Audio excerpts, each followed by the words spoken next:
The Chiefs prided themselves on their mana and culture under head coach Dave Rennie for the past 5 seasons. Success came quickly and with that glowing reports.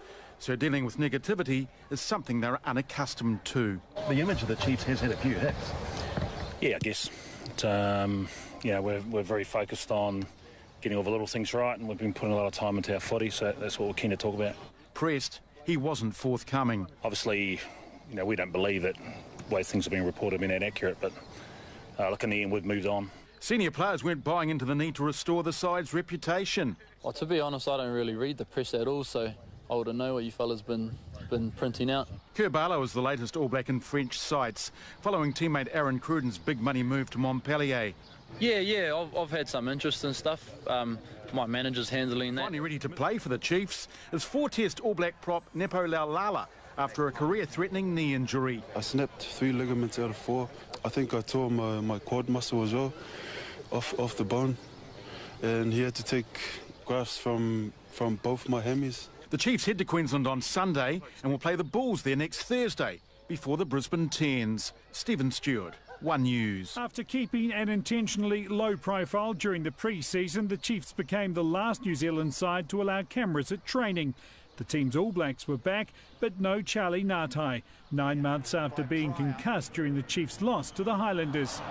Today, Dave Rennie confirmed he is still suffering symptoms, which were aggravated during training, meaning his return is uncertain. We're going to give Charlie all the time that we can, and he got the knock in May, so it's a hell of a long time ago. For the rest of the squad, 2017 is very much a fresh start after a series of off-field controversies tarnished the Chiefs' reputation, although today it was the media coming under fire. We don't believe that the way things are being reported have been inaccurate, but look, in the end, we've moved on.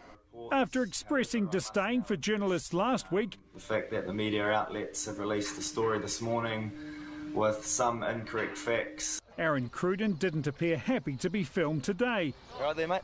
Or to discuss his reported $3.6 million a year contract with French club Montpellier. What's the feeling around that? I don't know. How would you like to have your salary reported out there for everyone to know, I guess? It is what it is. Still, Reddy's money's on Cruden. Today he confirmed he will be the first choice 10 ahead of Damien McKenzie this season. Sean Summerfield, Prime News. It doesn't matter who you are or what you've achieved. When you head back to Hurricanes training, there's no such thing as an easy ride. I don't know what these trainers are thinking, man. I tried to tell them, I said, I'm getting a bit old, I probably shouldn't do it. Get in there, man. Riding a bike at 3,000 metres above sea level is a pretty hard slog. So too, it turns out, is playing a full season of rugby in Japan. That was good. The rugby was interesting. By interesting, he doesn't just mean adjusting to the obvious language barriers. In New Zealand, coaches and some players talk about what they need to do and find the best solution and what's going to work, where over there it's the coach says something and that's what happens. That meant Cory Jane's usual chirpy attitude off his feet, had to take a back seat. I struggled a little bit.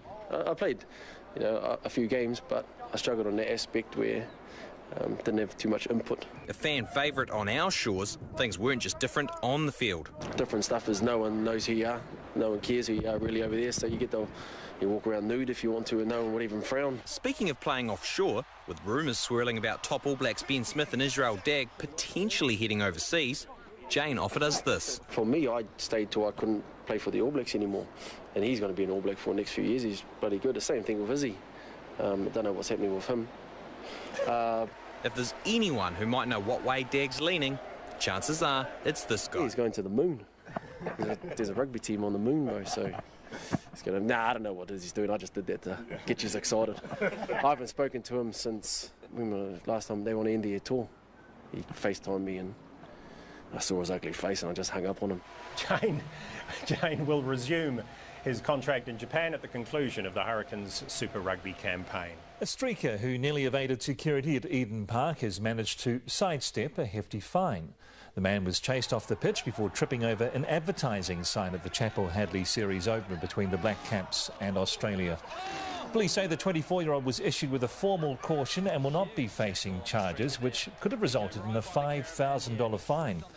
The man told radio station The Rock that he did it as a deer after downing 8 beers. I've got grazes all up my elbow and on my knees. Because security were pretty rough with me. Police have shown a more gentle touch, deciding not to prosecute, and he's escaped what could have been a $5,000 fine. I don't think it's right that anyone gets away with getting on the field and nothing happens, because it's almost encouraging that sort of behaviour in the future. The streaker didn't completely get away with his actions. Eden Park's banned him for life. A lifetime ban seems pretty heavy-handed. I think it's in the spirit of things, you know, a monetary fine would be much more in order. But streakers have a history of sidestepping big fines here. Rose Cooper got off lightly with a 2-year trespass notice at McLean Park in Napier.